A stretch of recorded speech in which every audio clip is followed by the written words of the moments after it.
7절부터 10절까지 말씀을 교독합니다.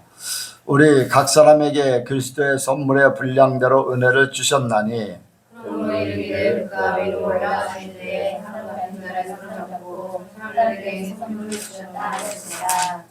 올라가셨다 하였은즉 땅 아래 것으로 내리셨던 것이 아니면 무엇이냐? 내리셨던 그가 곧 모든 하늘 위에 오신 자니 이는 만물을 충만케 하려 하심이니라. 아멘. 한번 인사합니다. 잘 오셨습니다. 은혜 많이 받으시기 바랍니다. 이 시간 나누는 시간입니다. 간증하실 분 있으시면 하시기 바랍니다. 예.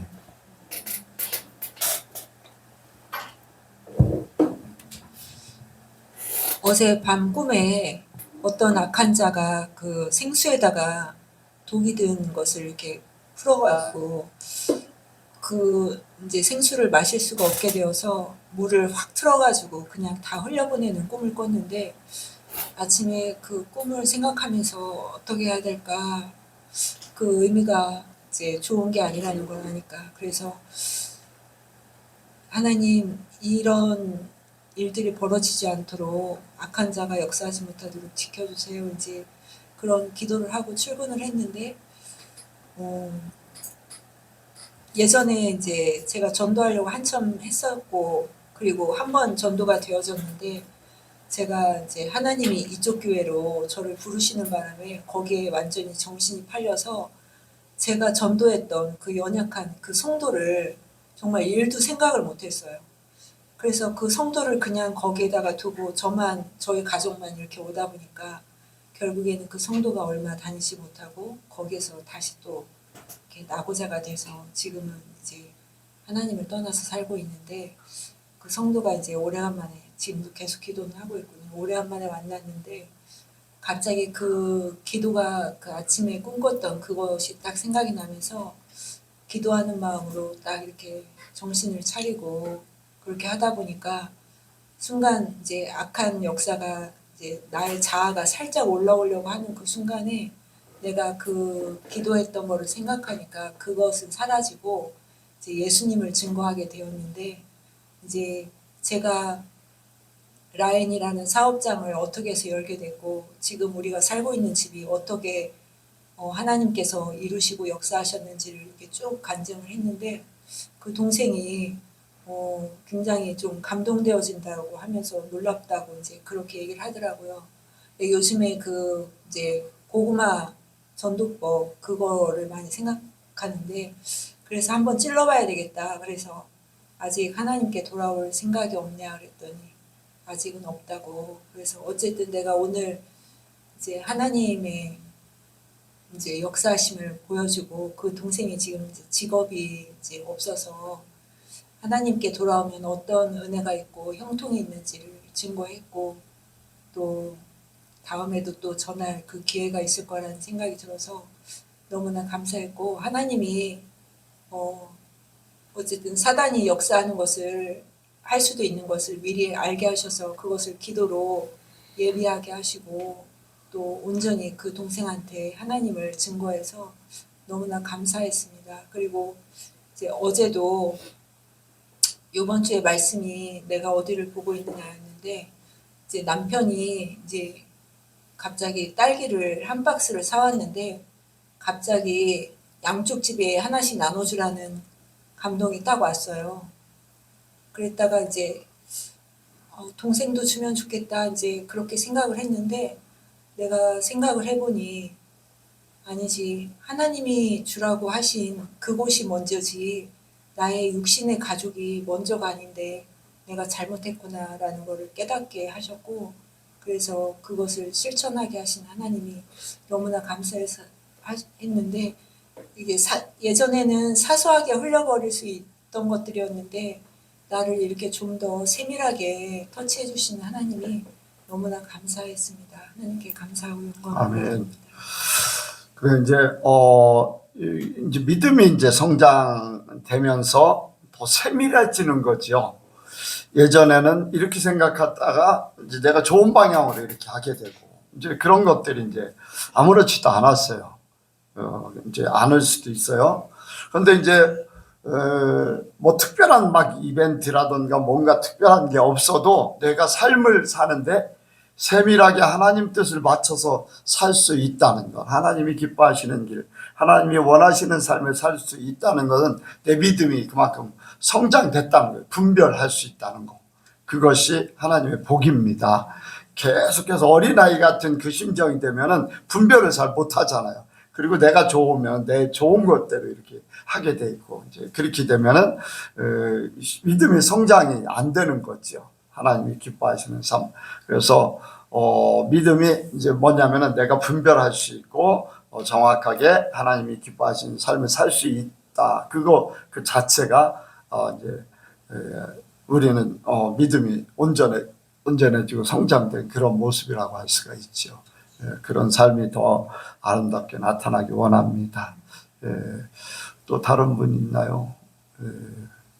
없으면은 말씀을 듣도록 하겠습니다. 기도하시겠습니다.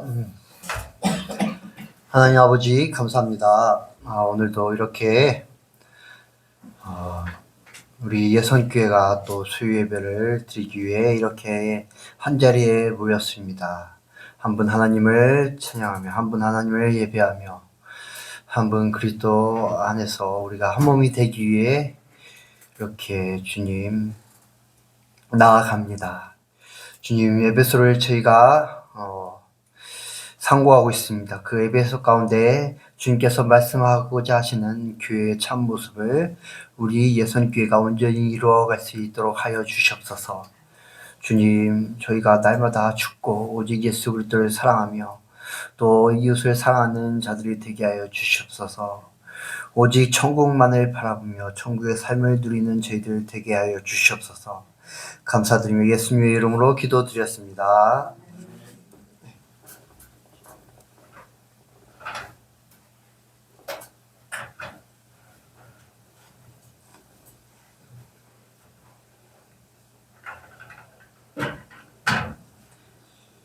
오늘 본문 말씀은 에베소서 4장 7절에서 10절 말씀입니다.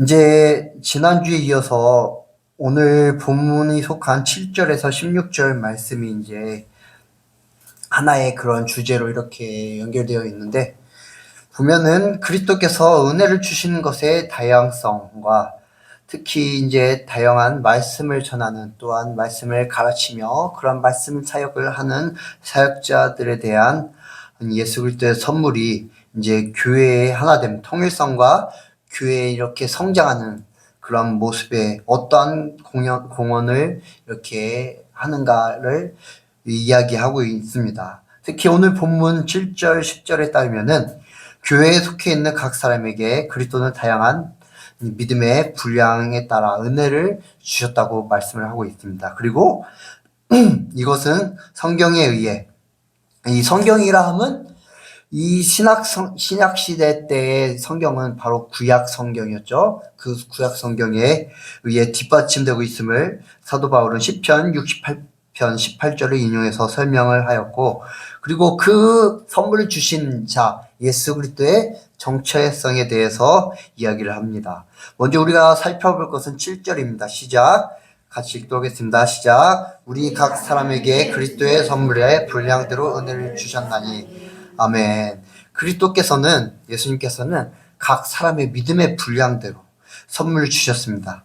이는 사람의 어떠한 잘나고 못나고에 따른 그 선물의 그 분배가 아니라 하나님의 은혜, 예수 그리스도의 은혜로 말미암은 것입니다. 각 사람의 그 활용에 따라, 각 사람의 그 자리에 따라 하나님께서 그 사람의 그 분량을 아시고, 그 믿음의 분량을 아시고, 또 이 사람은 이것을 잘하겠다, 저 사람은 저것을 잘하겠다 라고, 아니면은 그 못하더라도 하나님의 은혜로 그것을 이렇게 주셨습니다. 그리고 이 선물은 이제 개인의 유익을 위해서가 아니라 교회 공동체의 전체의 유익을 위해서 하나님께서는 각 사람에게 주셨습니다. 여러분 각자에게도 하나님께서 분명히 선물을 주신 줄 믿습니다.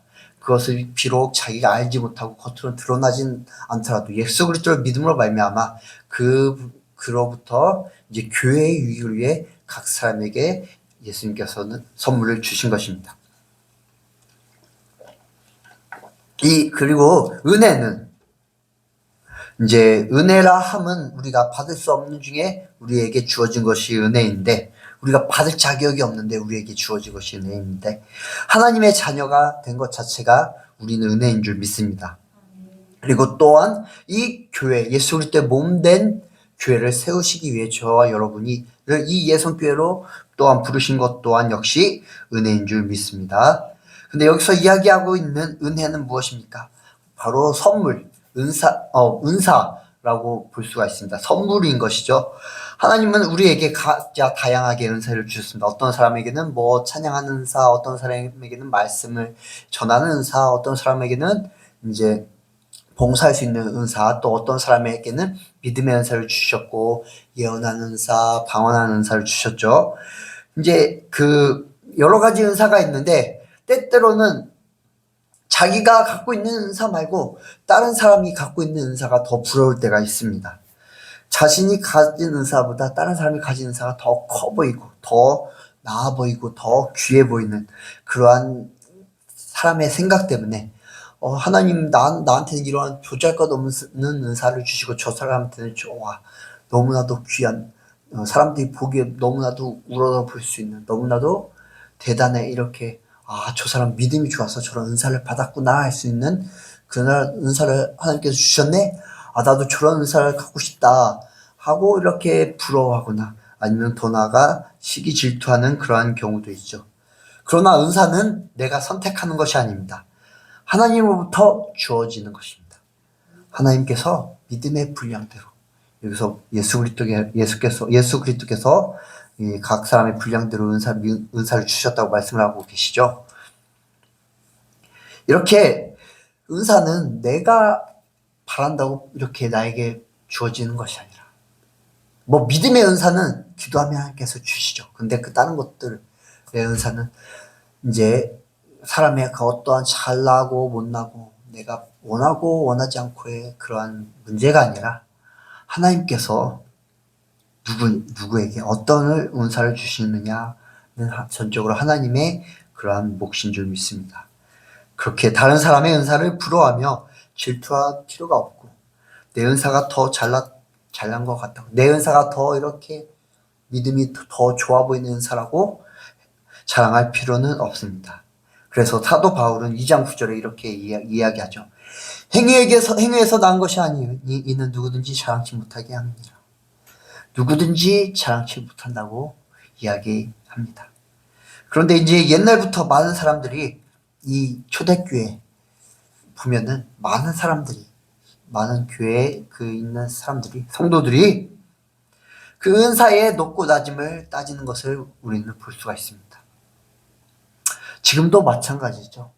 어떠한 겉으로 보여지는 은사의 종류에 따라 저 사람은 믿음이 좋아 보이고 나는 믿음이 약해서 하나님은 이러한 은사를 보잘것없는 주셨다라고 생각을 합니다.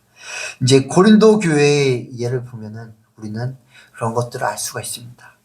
고린도 교회를 많이 혼란스럽게 만들었던 것 중에 하나가 바로 은사의 경중입니다. 어떤 누구의 은사가 더 크고 누구의 은사가 더 낫냐, 누구의 은사가 더 믿음이 좋아서 받는 그런 은사이냐를 막 따지고, 네 은사는 잘났고 내 은사는 못났고 막 이렇게 하는 그런 모습이 고린도 교회에 보였습니다. 고린도 전서를 통해서 알 수가 있죠. 이제 고린도 전서 12장에 보면은 그런 은사에 대해서 이렇게 사도 바울은 이야기하고 있습니다. 어떤 얘기는 성령으로 말미암아 지혜의 말씀을, 어떤 얘기는 지식의 말씀을, 그리고 믿음을, 병 고치는 은사를, 능력 행함을, 예언함을, 영들 분별함을, 각종 방언 말함을, 방언 통역함을, 이렇게 하나님께서 각자에게 은사를 주셨다고 이야기합니다. 그런데 이러한 은사를 통해서 그 계급을 나누고 다른 사람을 무시하고 나를 더 이렇게 높여주며 나를 더 이렇게 드러내는 그런 모습이 고린도 교회에 보였기 때문에 사도 바울은 이러한 모습에 대해서 경고를 하고 있죠. 은사는 그런 것이 아니다. 계급을 따지고 각 사람이 이 유익을 위해서 쓰는 것이 아니라 그것은 다 하나님이 선물로 주신 거기 때문에 다 동등한 것이고 그것은 교회의 유익을 위해 쓰는 것이다 라고 이야기를 했습니다.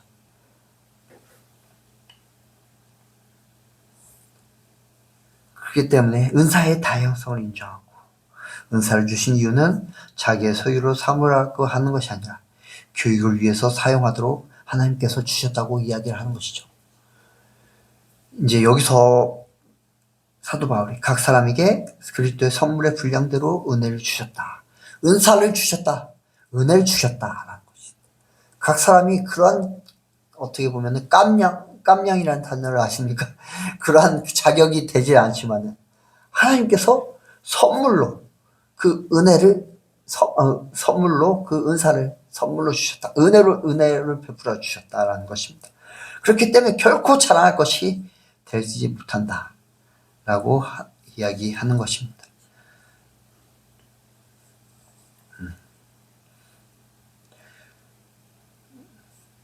이제 그런데 그럼에도 불구하고 사도 바울은 그 은사 중에 가장 큰 것이 있다고 제일 중요한 것이 있다고 얘기하는데 바로 고린도전서 13장에 무엇입니까? 사랑이죠. 사랑이 제일이다라고 이야기를 하는 것입니다. 왜냐? 사랑은 자기 자신을 낮추고 다른 사람을 높이기 때문이죠. 교회를 세우는 것에 가장 기본이 되는 것이 사랑이고 예수 그리스도의 그러한 하나님의 속성이 사랑이기 때문입니다.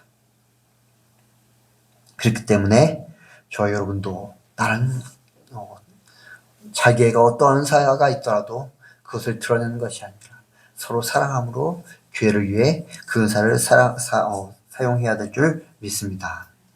8절 한번 같이 읽도록 하겠습니다. 시작. 그러므로 이르기를 그가 위로 올라가실 때 사로잡힌 자를 사로잡고 사람들에게 선물을 주셨다 하였도다. 아멘.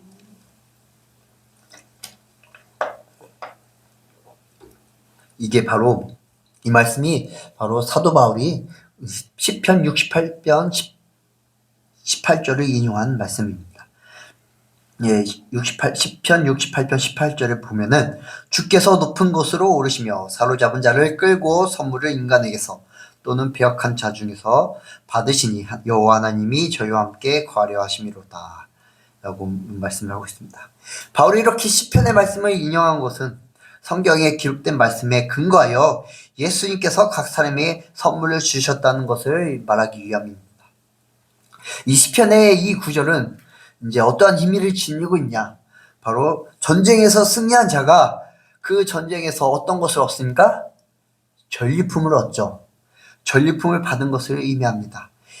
이것을 예수 그리스도께서 십자가에 달리심으로 달리시고 부활하셔서 이제 영적 전쟁에서 승리하신 후 얻으신 전리품과 연결시킵니다. 그렇게 얻으신 그리스도의 권능으로 능력으로 각 사람에게 교회 각 사람들에게 선물을 주셨음을 이야기하고 있는 것입니다. 그리고 여기서 보면은 이제 위로 올라가실 때라고 이야기합니다. 어떤 내용을 보면은 이 위로 올라가신다고 하면 사람들 위라고 하면 저 하늘을 이야기합니다. 그런데 이제 지구가 어떻습니까? 둥그렇죠. 원형이죠. 이제 내가 여기 서 있을 때 위면 어디입니까? 위인데, 바로 위인데, 저 밑에 우리가 서 있는 지구 반대편에 있는 사람은 어떻습니까? 위로 올리셨다 하면 우리가 생각하기에는 밑이죠. 그러니까 이거 사람이 생각하기에 방위로의 위가 아니라, 하나님 예수님께서는 그 시간과 공간을 넘어서는 차원으로 이렇게 올라가셨음을 의미하는 것입니다. 그래서 위로 올라가셨다라고 표현을 하고 있습니다. 이제 9절 한번 읽겠습니다. 시작. 올라가셨다 하였은즉 땅 아래 곳으로 내리셨던 것이 아니면 무엇이냐. 이제 올라가셨다라고 하는 것은 어떤 것을 전제로 하느냐.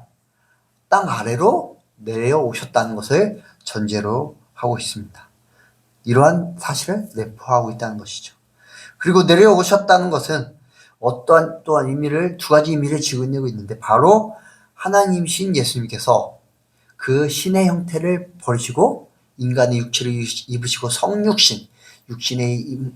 육신을 입으셔서 땅 아래로 내려오셨다라는 그러한 의미를 지니기도 하고, 또 하나는 선물을 주시기 위해 승천하신 예수님께서 성령 안에서 다시금 내려오셨다는 것을 또한 의미하기도 합니다. 이런 것들을 이야기하면서 사도 바울은 교회에게 선물을 주신 분의 정체성을 이야기하고 있습니다. 우리에게 선물을 주신 분은 누구시냐? 바로 예수 그리스도인데, 그분은 승천하신 주님이시며, 또한 그분의 통치는 우주 전체에 미치고, 그의 성령에 의해 그분은 교회 안에서 활동하시며, 또한 그 안에서 우주의 궁극적인 통일, 하나됨, 연합의 그러한 증표가 되는 일을 위해 교회를 성숙시키기 위한, 또한 무장시키기 위한 이러한 것들에 필요한 선물들을 우리에게 주셨다는 것입니다. 그리고 교회에게 선물을 주신 분은 그 사랑이 너무나 크고 역동적임을 이 구절에서 나타나고 있습니다.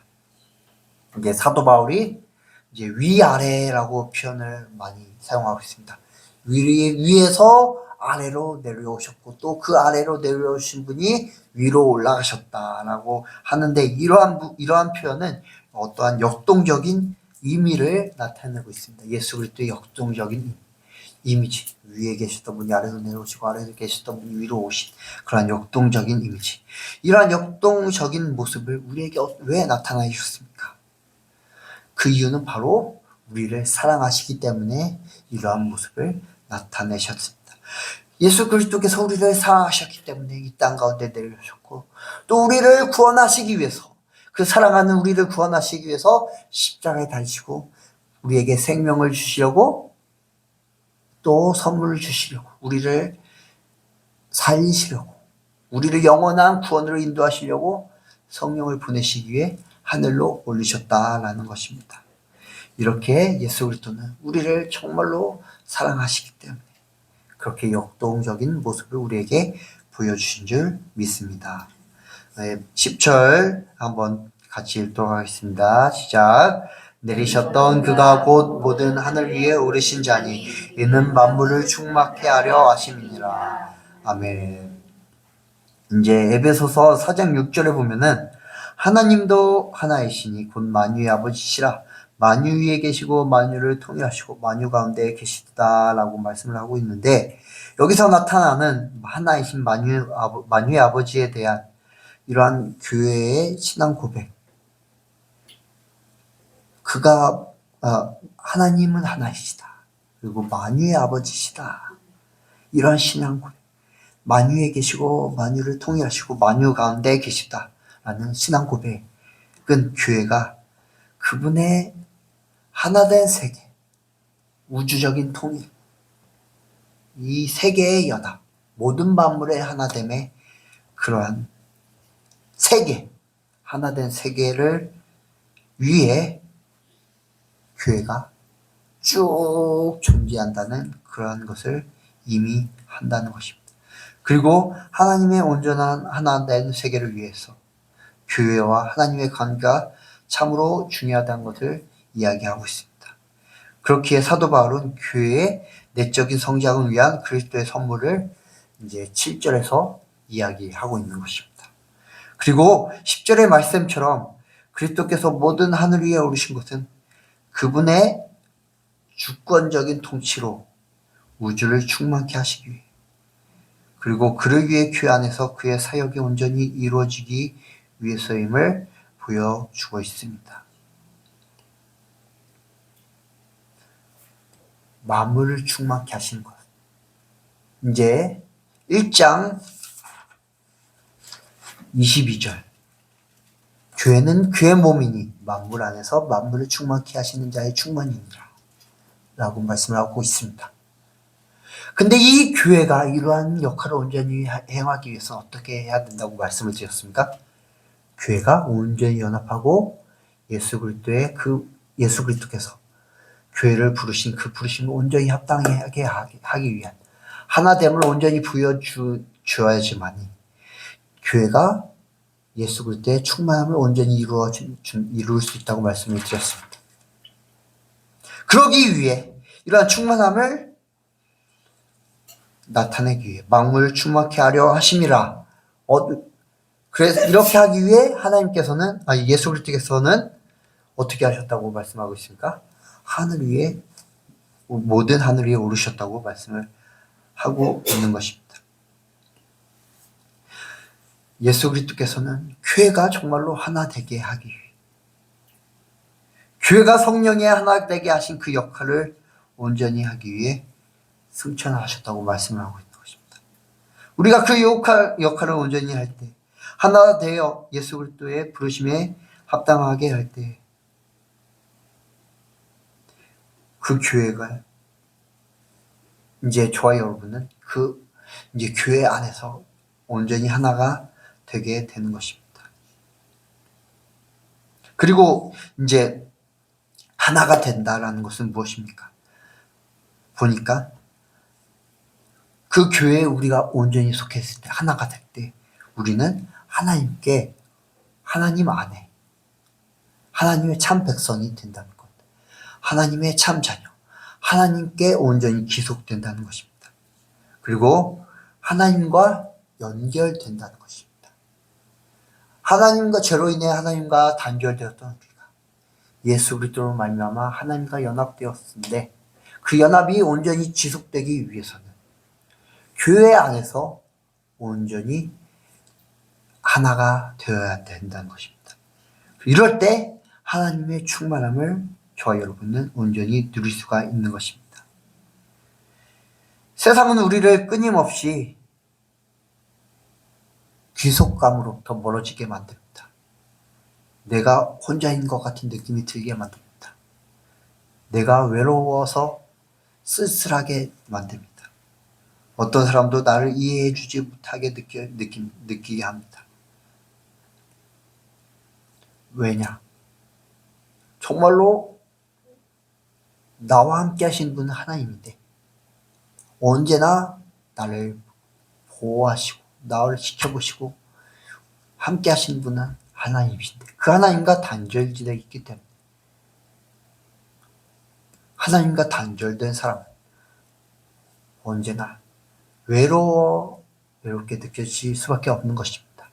그렇기 때문에 세상 사람들은 어떻게 합니까? 무언가에 소속되기를 원하죠.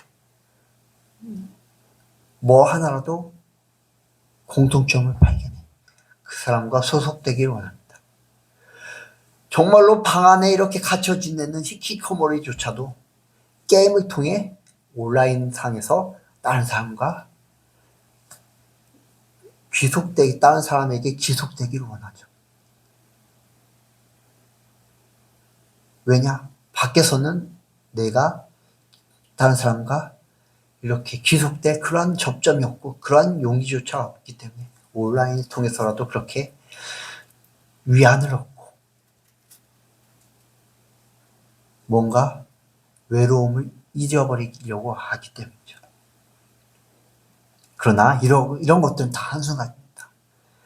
그것을 이제 그 시간이 지나면 자기만의 혼자만의 시간이 있을 때 더 외로움을 느끼게 되는 것이죠. 그러나 내가 충만하다고 느낄 때는 내가 하나님께 속해 있다는 사실을 알게 될 때입니다. 그리고 내가 하나님과 연결되어 있다는 사실을 알게 될 때 참 행복을 누리게 되며 기쁨을 얻게 되며 받은 은혜로 인해 베풀고 싶은 마음이 생기게 되는 줄 믿습니다. 이제 야구 시즌이 돌아왔습니다. 야구팀을 보면은 어떤 팀은 정말로 개개인의 능력은 떨어지는데 정말로 잘하는 그런 팀이 있는 반면에 개개인의 능력은 너무나도 뛰어난데 막상 경기를 해보면은 경기력이 형편없는 그런 팀이 있습니다. 왜 그런가 봤더니 각자의 포지션 가운데 각자의 역할을 잘 하면서 서로 간에 존중을 하고 하는 그러한 팀워크가 좋은 팀들은 승리를 얻게 되지만 각자의 장점만을 내세우며 자기만의 그러한 장점을 돌출시키고 팀워크가 엉망인 그런 팀들은 쉽게 무너지게 되는 것을 보게 됩니다. 이제 교회 역시 마찬가지입니다.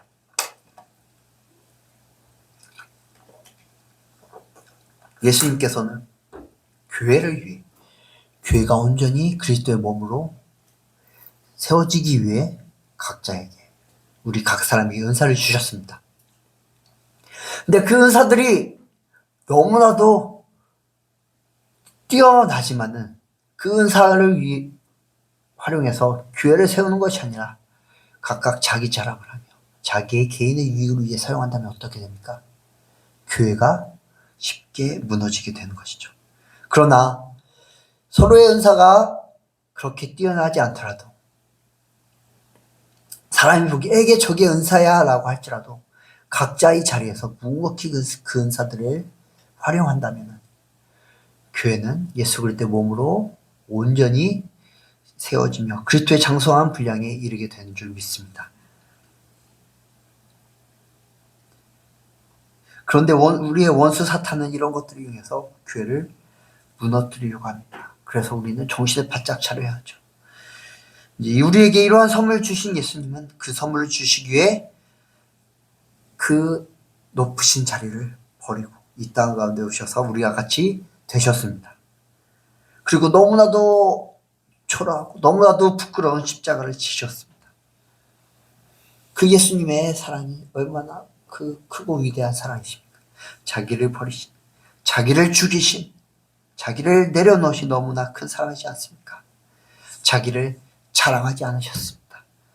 자기의 신됨을 나타내지 않으셨습니다. 자기의 능력이 있음을 나타내지 않으셨습니다. 능력을 나타내시더라도 그것을 누구를 위해 사용했습니까? 한 영혼을 위해 영혼을 살리시기 위해 사용하셨습니다. 너무나 더럽고 취약한 죄투성이인 우리들 무시하거나 나무라지 않으셨습니다. 그저 참고 상한 갈대를 꺾지 않으셨습니다. 그러한 우리를 위해 내려놓고 포기하심으로 그 희생의 사랑, 그 죽음의 사랑, 그 역동적인 사랑을 우리에게 보여주셨습니다.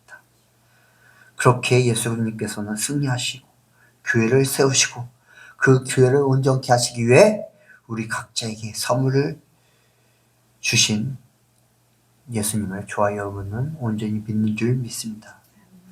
그 사랑을 온전히 알기에 저와 여러분은 각자의 자리에서 각자가 받은 은사의 분량에 따라 자기를 내려놓음으로 교회를 세워가야 합니다. 우리 예성교회가 정말로 예수 그리스도의 장성한 분량에 이르기까지 그렇게 살기를, 그렇게 나아가기를 간절히 소망하며 말씀을 드렸습니다. 기도하시겠습니다. 사랑의 하나님 아버지, 예수님께서 자기 몸을 버려 죽기까지 우리를 사랑하시고 또한 그 사랑으로 교회를 세우셨습니다. 그 사랑하는 교회를 위해 또한 우리 각자에게 선물을 주셨습니다. 우리 예선교회가 각자에게 주어진 그 은사를 온전히 활용하여 정말로 예수 그리스도의 참된 몸, 교회를 온전히 세워나갈 수 있도록 저희들을 돌봐주시고 인도하여 주시옵소서. 이 모든 말씀 예수 그리스도의 이름으로 기도드렸습니다.